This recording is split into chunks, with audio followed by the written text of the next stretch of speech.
Assalamualaikum warahmatullahi wabarakatuh. Perkenalkan, nama saya Farandini Putri, Fakultas Psikologi dengan NIM 202107012221. Pada kesempatan kali ini, saya mewakili teman-teman kelompok 15 untuk dapat mempresentasikan hasil diskusi kami melalui video.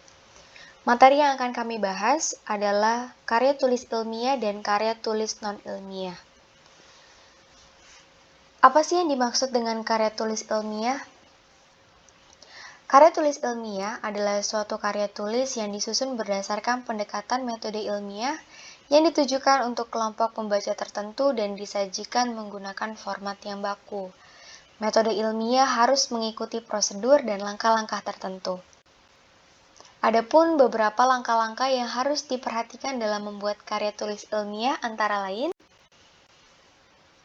mengidentifikasi masalah, menghubungkan masalah dengan teori tertentu, merumuskan kerangka konsepsional atau teoritis, merumuskan hipotesis bila diperlukan, menyusun rancangan studi, menentukan pengukuran dan teknik pengumpulan, menganalisis dan menginterpretasikan data, dan terakhir membuat kesimpulan. Struktur dari karya tulis ilmiah, yang pertama ada pendahuluan. Di bagian pendahuluan ini berisikan dasar-dasar penelitian ilmiah yang dilakukan, masalah yang diangkat, dan mekanisme penyelesaian dari masalah tersebut. Kemudian yang kedua ada isi dan pembahasan. Di bagian ini terdiri dari satu atau lebih bab. Jumlah bab yang terdapat pada bagian ini tergantung dari seberapa pelik pembedahan dan pembahasan dari bahan penelitian yang diangkat. Kemudian yang terakhir ada kesimpulan. Kesimpulan ini berisikan hasil analisis pada bagian isi dan pembahasan. Dan kesimpulan yang disampaikan pada bagian ini merupakan penjelasan singkat dan padat mengenai hasil analisis. Biasanya pada bagian ini hanya terdiri dari satu bab. Ya, ini adalah beberapa contoh yang kami ambil yang termasuk sebagai karya tulis ilmiah. Antara lain makalah ilmiah, skripsi, tesis, dan masih banyak lainnya. Oke, skripsi. Apa itu skripsi? Skripsi adalah karya tulis akademik hasil studi atau penelitian yang ditulis dan disusun secara sistematis berdasarkan metode ilmiah baik melalui penelitian induktif maupun deduktif yang dilakukan oleh mahasiswa di bawah pengawasan pembimbingnya. Skripsi juga merupakan salah satu syarat akademik yang harus dipenuhi untuk memperoleh gelar strata 1 atau sarjana bagi yang menempuh jalur skripsi. Skripsi ini disusun berdasarkan hasil penelitian yang biasanya dilakukan setelah persyaratan akademik lainnya seperti SKS telah terpenuhi. Kemudian yang selanjutnya ada makalah ilmiah. Makalah ilmiah itu sendiri adalah karya tulis ilmiah yang disusun berdasarkan informasi, data, atau hasil penelitian yang ditujukan untuk golongan pembaca atau masyarakat tertentu atau pada kejadian event tertentu pula, seperti makalah seminar, makalah lokakarya, dan lain-lain. Makalah ilmiah ini dapat digunakan sebagai masukan untuk keputusan yang akan diambil oleh pembaca.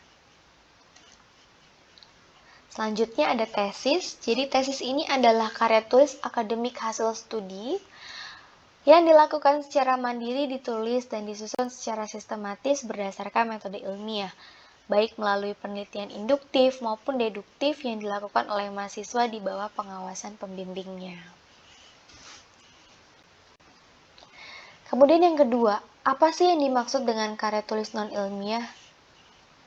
Oke, jadi karya tulis non-ilmiah adalah serangkaian karangan yang menyajikan fakta pribadi terkait pengalaman dan pengetahuan dalam kehidupan sehari-hari, sehingga dalam penulisannya memiliki sifat yang subjektif dan tidak didukung oleh fakta-fakta umum, serta biasanya disajikan dengan gaya bahasa yang populer atau biasa digunakan, atau bisa dikatakan menggunakan bahasa yang tidak terlalu formal. Menurut Dr. Siti Fatimah, karya tulis non-ilmiah adalah sebagai karangan yang ditujukan kepada masyarakat umum yang berisi tentang pengetahuan, cerita, rekaan, atau apa saja dengan teknik penyajian yang sederhana terkait hal-hal dalam kehidupan sehari-hari. Ini adalah ciri-ciri dari karya tulis non-ilmiah, antara lain yang pertama ditulis berdasarkan fakta pribadi. Yang kedua, fakta yang disimpulkan bersifat subjektif. Yang ketiga, bersifat persuasif. Yang keempat, tidak memuat hipotesis. Yang kelima, bersifat imajinatif. Yang keenam, bersifat situasi yang dapat didramatisir. Kemudian yang ketujuh, tanpa dukungan bukti. Yang kedelapan, memiliki gaya bahasa konotatif dan populer. Dan yang terakhir, penyajian dibarengi dengan sejarah. Struktur karya tulis non-ilmiah, yang pertama ini ada abstrak. Jadi abstrak ini merupakan bagian ringkasan isi cerita yang biasanya terdapat di bagian awal cerita dalam sebuah novel. Kemudian yang kedua ada orientasi. Orientasi ini merupakan bagian yang memberikan penjelasan terkait latar waktu dan suasana di dalam novel. Biasanya terjadi cerita kadang-kadang dalam bentuk pembahasan dan penokohan atau watak pelakunya. Kemudian komplikasi.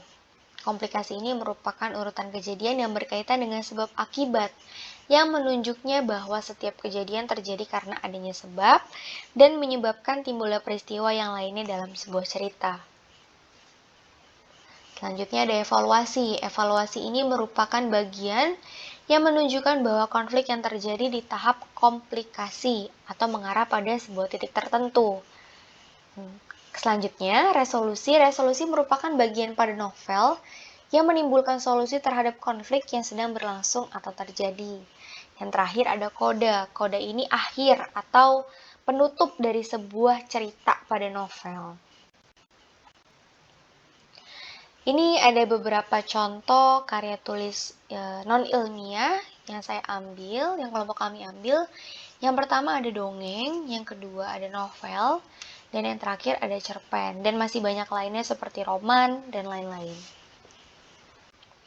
Contoh yang pertama adalah dongeng. Dongeng adalah sebuah cerita seringkali ditujukan untuk anak-anak yang menampilkan karakter-karakter yang fantastis dan menakjubkan seperti peri, goblin, penyihir, dan lain-lain. Istilah dongeng lebih mengacu pada latar yang fantastis dan magis atau pengaruh magis dalam sebuah cerita. Dongeng seringkali bersifat tradisional. Banyak yang diturunkan dari pendongeng ke pendongeng lain sebelum dicatat ke dalam buku. Contoh yang kedua ada novel. Novel adalah karya fiksi naratif panjang dengan sedikit realisme, seringkali dalam bentuk prosa dan diterbitkan sebagai satu buku. Kata novel berasal dari kata Italia, yaitu novella yang berarti baru. Mirip dengan cerita pendek, novel memiliki beberapa fitur seperti representasi karakter, dialog, setting, plot, klimaks, konflik, dan resolusi. Namun tidak membutuhkan semua elemen untuk menjadi novel yang bagus.